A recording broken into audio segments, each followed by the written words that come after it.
In early 1488, two tiny Portuguese ships were blown wildly off course into this just pitch black South Atlantic. Yeah, completely out of nowhere. Right. And for 13 terrifying days, the crew just huddled below deck, fully expecting to die. But instead of sinking, that single horrific storm accidentally destroyed a Mediterranean monopoly. It completely rewrote the laws of oceanic physics. Which is wild to think about. And, inadvertently forced Christopher Columbus to discover the Americas. So welcome to the Deep Dive. We've pulled together a really fascinating stack of sources for you today: historical records, maritime history articles, and some deep essays on Portuguese expansion. It's a great stack today. It really is. And our mission here is to look at how a violent navigational disaster inadvertently drove Portuguese ships past the southern extremity of Africa, opening the sea route to the Indian Ocean and basically birthing the globalized world as we know it. It's such a massive turning point, and the catalyst for all of this actually starts decades earlier and thousands of miles away in the year 1453. Ah, right. The fall of Constantinople. Exactly. 1453 is the year Constantinople fell to the Ottoman Empire. And practically overnight, the Ottomans, alongside the Republic of Venice, just locked down a total monopoly on the overland Silk Road and, all the maritime spice routes coming out of Asia. Which was just a catastrophic economic blow to Western Europe. I mean, we often hear about the spice trade and think, it's just about making food taste better. Right, like finding better pepper for your steak. Yeah. But these sources remind you that spices, pepper, cinnamon, cloves, they were essentially hard currency back then. They really were. They were used for preserving meat, for medicine. For paying rent, even. And suddenly, Europe was entirely cut off. The powers controlling the Mediterranean were bleeding the rest of the continent dry with these just exorbitant tariffs. Because Venice held the exclusive distribution rights, and the Ottomans controlled the physical gates. So the rest of Europe was trapped in this financial stranglehold. And Portugal felt this particularly hard. Because of where they are on the map? Exactly.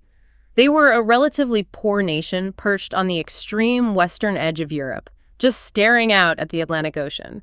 They had absolutely zero leverage in the Mediterranean. I was reading this and thinking, it's like living in a town with only one notoriously expensive internet provider. Oh, that is a perfect way to put it. Right. You're getting gouged every single month, but you desperately need the service just to function.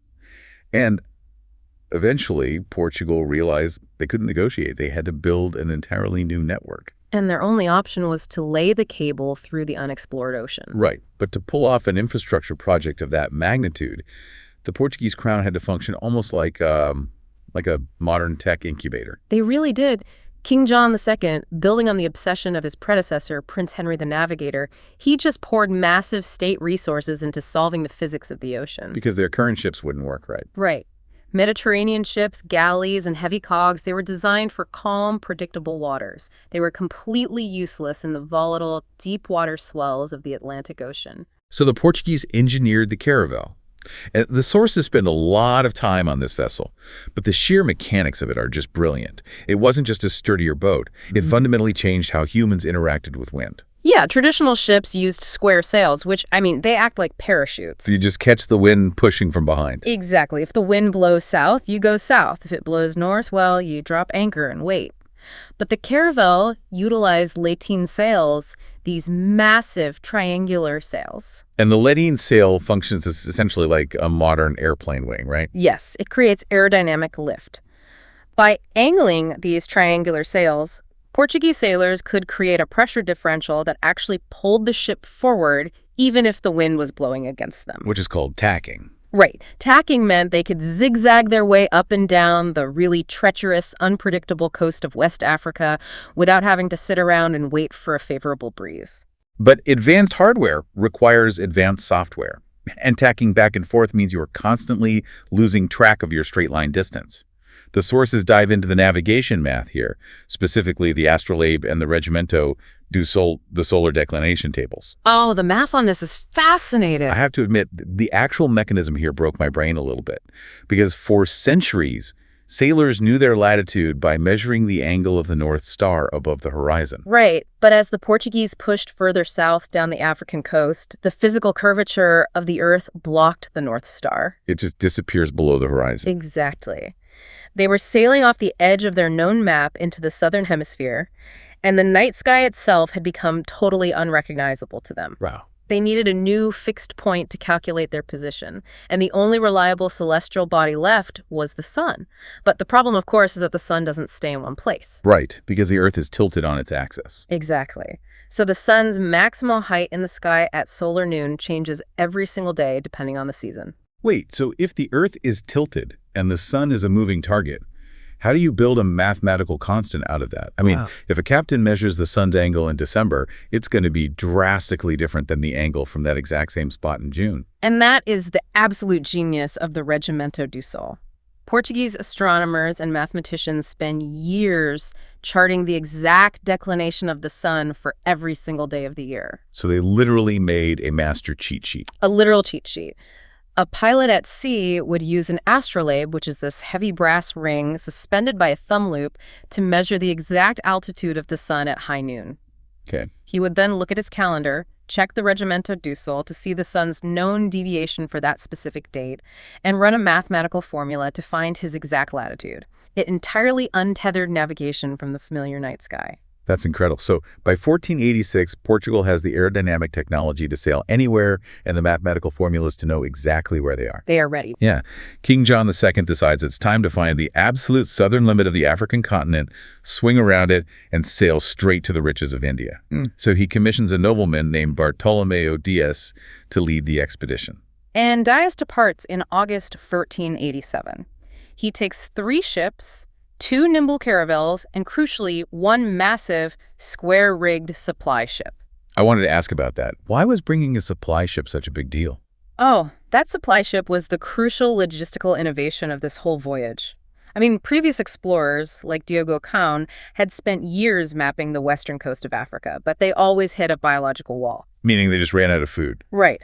Eventually, your hardtack runs out, your freshwater spoils, scurvy sets in, and you're just physically forced to turn back. By bringing a floating warehouse, Dias could sail deep into the unknown, anchor the supply ship at a secure location, restock his 2 smaller caravels, and push his operational range thousands of miles past previous limits. Which changes everything. And the actual voyage down the coast reveals another really fascinating layer. The Portuguese weren't just treating this as a brute force geographical survey. It was a highly calculated diplomatic mission. Very calculated. Dias actually brought 6 native Africans with him on the ships. Right. Individuals who had been taken to Portugal by earlier expeditions, taught the language, and were now returning dressed in, like, full European finery. Yeah, they carried samples of gold, silver, and spices, and Dias would strategically drop them off at various points along the West African coast. They were essentially acting as state emissaries. The goal was to signal Portuguese wealth and goodwill to local rulers, right? Exactly. Establish future trade relations, and they were also searching for the mythical Christian kingdom of Prester John. The Portuguese crown understood that a global trade network couldn't be sustained by ships alone. It required terrestrial alliances and safe harbors. But, as we find out, the ocean doesn't care about diplomacy. Near present-day Namibia and Angola, Dias reaches the edge of known geography. He leaves that heavy supply ship behind with a skeleton crew and pushes his 2 caravels out into the volatile South Atlantic. And in early January 1488, the crucible hits. Yeah, the storm. Was this a coordinated maneuver to go into the deep ocean, or was it just sheer panic? Oh, it was pure terror. We need to properly visualize the terrifying scale of the South Atlantic in winter. These 2 tiny wooden caravels were subjected to a colossal weather system. For 13 days. 13 agonizing days. Fierce winds and massive icy swells just battered the ships. The crews couldn't navigate. They couldn't cook. I mean, they couldn't even stand up. Wow. They were driven completely out of sight of land, violently hurled into what they literally called the Sea of Darkness. See, I always pictured explorers boldly steering into the unknown. We see all these grand paintings of captains pointing stoically at the horizon. But reading these historical accounts, Dias didn't consciously discover the route around Africa in that moment. Not at all. They were swallowed by a hurricane. They gave themselves up for dead. The ships were entirely at the mercy of meteorological forces far beyond their comprehension. But, and here's the crazy twist, while they were fighting simply to keep the timber from shattering, the storm was actually blowing them in a massive sweeping arc. Unbeknownst to them. Unbeknownst to them, the extreme winds were pushing them far out into the deep ocean, violently dragging them right past the southern tip of the African continent. So when the weather finally breaks, Dias assumes he's just been blown straight west off the coast. He thinks Africa is still to his east, so he angles his sails and heads east to hit land again. But he sails for days, and there is nothing but empty, freezing water. He expects the coastline to continue its endless north-south trajectory. But his intuition tells him something fundamental has changed, right? Yeah, he intuitively orders the ships to turn north. And finally, on February 3, 1488, land appears on the horizon. They make landfall at a place they call Mossel Bay. But the land isn't running north-south anymore. It's trending east-west. And the realization sets in, they had unwittingly entered the Indian Ocean. The geographical discovery is monumental on its own, but these sources point out a secondary discovery here that completely changed maritime science. Right. The Volta du Mar. Yes. This terrifying near-death detour proved the concept of the Volta du Mar, the turn of the sea. Up until this storm, human instinct dictated that you hug the coast. Land means safety. Of course. You want to see the shore. But Dias's massive arc through the deep ocean proved that the coast is actually where the treacherous currents and contrary winds are. Out in the deep Atlantic, there are massive circular wind systems called gyres. So to sail efficiently, you actually have to sail hundreds of miles out into the open ocean, seemingly away from your destination, just to catch these prevailing winds that will rapidly carry you where you want to go. And the storm accidentally forced Dias into the South Atlantic gyre. It's exactly like what NASA does with space probes. When they want to send a satellite to the outer solar system, they don't aim straight at Jupiter. They aim away from it, swing the probe around Venus to catch its gravitational pull, and use that momentum to slingshot the craft outward at incredible speeds. That is a perfect analogy. The Portuguese learned how to slingshot their ships using invisible wind currents. But surviving the physics of the ocean was only half the battle. Surviving human encounters on the other side of the world proved much more complex. Yeah, a major shift in scenery here. When they make landfall at Mossel Bay, the environment has shifted dramatically. The water is warmer, and they are no longer alone. They encounter the indigenous Khoikhoi people, who were tending massive herds of cattle on the beaches. And you read these accounts hoping for this, triumphant moment of connection, two worlds meeting for the first time. But it instantly unravels. It really highlights the darker side of this so-called heroic exploration narrative. The language barrier is absolute. Mutual distrust boils over immediately. The Khoikhoi throw stones to drive the strangers away from their land, and Dias responds by personally firing a crossbow, killing a tribesman on the beach. It is an incredibly dark, tragic milestone. That singular event is the first recorded European fatality in the colonization of southern Africa. Wow.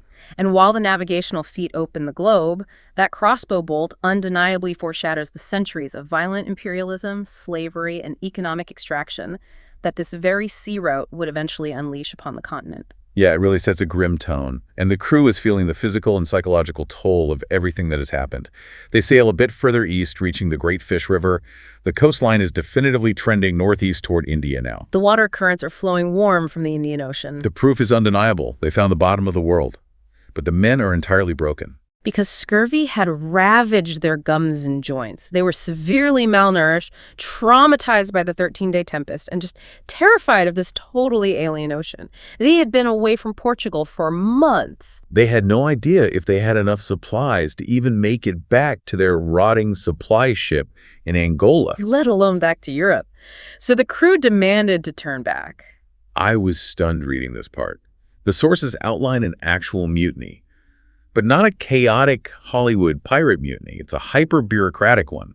After making one of the greatest navigational breakthroughs in human history, the crew forces their captain to quit. Yeah, Dias was desperate to continue. I mean, he could practically taste the spices of India. He was so close to the ultimate prize. But a captain cannot sail two caravels alone. Exactly. Facing a unified revolt, Dias acted as a pragmatist. He forced his officers to draft and sign a formal legal document detailing their explicit demands to turn back. Just to cover himself. Right, ensuring he had legal cover to present to King John II so he wouldn't be executed for abandoning the mission. But he negotiates this tiny compromise. He begs them for just 3 more days. Like, let's sail for 3 more days, and if we find nothing else, we turn around. And the crew agrees. And on March 12, 1488, they plant their final stone pillar, a padrão, claiming the furthest limit of their exploration for Portugal. And they turn the ships around. The brutal irony here is that it's only on this depressing, defeatist return trip in May of 1488 that Dias actually lays eyes on the monumental geographical feature he had unwittingly bypassed in the dark months prior. He finally sees it. The Cape itself. He sees this massive, imposing, rocky headland where the currents of the Atlantic and Indian Oceans violently smash into each other. He looks at it, remembers the sheer terror of January, and names it Cabo das Tormentas, the Cape of Storms. Which is a highly accurate, literal, trauma-informed name. Very literal. But upon his return to Lisbon, when he presents his map, King John II immediately overrides the captain and renamed it Cabo da Boa Esperança, the Cape of Good Hope. Right, although one source does suggest Dias may have named it Good Hope himself, but the King John II rebranding is the enduring historical consensus. It's so funny to me. King John II is basically acting like a modern corporate PR executive doing damage control. Totally. If you need to recruit thousands of future sailors, merchants, and investors to sail down the coast of Africa, you cannot ask them to invest in an expedition to the Cape of Storms. It sounds like a guaranteed shipwreck. But the Cape of Good Hope, that sounds like a sunny, highly profitable enterprise. The king really understood the psychology of empire building. But the optimism of that name starkly contrasted with the grim reality Dias faced trying to get his men home. Right, the transition from discovery back to survival. After 9 months apart, the two caravels finally navigated back up the west coast of Africa to rendezvous with the heavy supply ship they had left anchored in Angola. And what they found was an absolute nightmare. Of the 9 men left behind to guard the floating warehouse, 6 had been killed in skirmishes with local populations. 2 more had died of illness. And the sole surviving crew member, he had been living alone, essentially waiting to die. The historical records state that when he finally saw Dias's ships appear on the horizon after 9 months, the sheer biological shock of the joy caused him to have a massive heart attack. Oh, wow. He died right there on the beach out of sheer joy. That is heartbreaking. And the supply ship itself was completely ruined, right? Yeah, it was infested with Teredo nivalis shipworms. These marine bivalves burrow into submerged timber and literally eat the wood from the inside out. Yeah, the hull was basically structural sponge cake. Exactly. They had to strip whatever provisions were left, transfer them to the caravels, and actually burn the massive supply ship to the waterline before sailing the final leg home. So Dias finally anchors in Lisbon in December 1488. He'd been gone for over 16 months. He mapped 1,600 miles of completely unknown coastline. He definitively proved that the Atlantic and Indian Oceans were connected. And that Africa did not extend infinitely to the south. The geopolitical shockwaves of his arrival were instantaneous. And this is where the historical dominoes start falling in incredibly unexpected ways. Reading the sources, this was the absolute wildest twist of the entire deep dive for me. Oh, the Columbus connection. Yes. Dias is standing in the royal court, delivering his report to King John II. He's explaining the storm, the Cape, the open ocean to India, and standing right there in the room, literally taking notes on Dias's presentation, is a relatively obscure Italian navigator named Christopher Columbus. It's like something out of a movie. Yeah. Columbus had been living at the Portuguese court for years, aggressively lobbying King John II to fund what the entire scientific community believed was an insane, suicidal voyage, sailing directly west across the open Atlantic to reach the riches of Asia. Because Columbus's calculations were famously terrible. He believed the circumference of the Earth was drastically smaller than it actually is. Right. The Portuguese mathematicians, the guys who invented the Regimento de Sol, they knew he was mathematically wrong. But King John II had been keeping Columbus on the hook as a backup plan, just in case Africa really was a dead end. But the moment Dias unrolls his map and says, "Your Majesty, I found the southern route around Africa," the Portuguese crown's calculus changes instantly. King John II looks at Columbus and realizes he doesn't need to fund a risky, mathematically flawed western route. Because Portugal now have a guaranteed exclusive path to the east. Exactly. That single storm off the coast of Africa essentially closed the door on Columbus and Portugal forever. Because Dias succeeded, Columbus was forced to leave Lisbon and seek funding from Portugal's bitter geopolitical rivals, the Spanish crown. So this single storm directly leads to the European discovery of the Americas in 1492. The implications are staggering. I mean, if that Atlantic storm hadn't violently blown Dias off course, Columbus might have stayed in Portugal. He might have eventually secured Portuguese funding, or he might never have sailed at all. And the domino effect is relentless. Because Columbus claimed the Americas for Spain, and Dias claimed the African route for Portugal, the Pope had to physically step in to prevent a global war. In 1494, they signed the Treaty of Tordesillas, which literally drew a line down the center of the Atlantic Ocean, dividing the globe between Spain and Portugal. All of it stems from a 13-day tempest. Yet the deepest tragedy in all of these sources is the ultimate fate of Bartolomeu Dias himself. Right. He never got the glory he deserved. He triggered this massive tectonic shift in global power, but he was completely sidelined by history. He never set foot in India. King John II essentially demoted him, didn't he? Yeah, he relegated him to being a shipbuilding consultant. Dias spent his time overseeing the construction of the advanced ships that a man named Vasco da Gama would eventually use to complete the route to India a decade later, in 1498. Da Gama got the eternal glory and the immense wealth. And Dias doesn't get to command a major fleet again until the year 1500. He sails as a subordinate captain in a massive armada led by Pedro Alvarez Cabral. This is the famous expedition where the Portuguese utilized that Volta do Mar deep ocean slingshot maneuver, but they swing so far west into the Atlantic that they accidentally hit land and discover Brazil. Right, and after claiming Brazil, the Armada turns east to finally complete the journey around Africa to India. But as they sail toward Africa, As the fleet approaches the southern tip of the African continent, the weather turns. A massive, violent storm strikes the Armada. And on May 29, 1500, the sea swallows 4 ships whole. oh man, One of those ships was commanded by Bartolomeu Dias. He drowned in the turbulent, freezing waters near the exact same Cape of Good Hope that he discovered 13 years prior. the Cape of Storms claimed him in the end. It is poetic in the darkest, most literal sense imaginable. It really is. For you listening today, think about how our modern world came to be. It's so easy to look backward and see history as a series of calculated master plans. You know, a king points at a map, an explorer calculates a route, and progress just marches forward. But the story of Bartolomeu Dias completely shatters that illusion. A simple navigational terror getting blown wildly off course in the dark by a terrifying storm shifted the balance of global power from the Mediterranean to the Atlantic, birthed global maritime trade, and drew the map of the world we live in right now. It forces us to reevaluate the mechanics of progress itself. We put so much faith in conscious ambition and brilliant strategy. But Dias's legacy proves that the modern world was forged just as much by complete accidents, catastrophic failures, and the unpredictable, violent forces of nature. Which leaves a fascinating question to consider in our own lives: what seemingly disastrous storm or massive detour in our modern era, perhaps something that feels like an uncontrollable failure right now, might actually be violently pushing us toward our next great, entirely unintended breakthrough.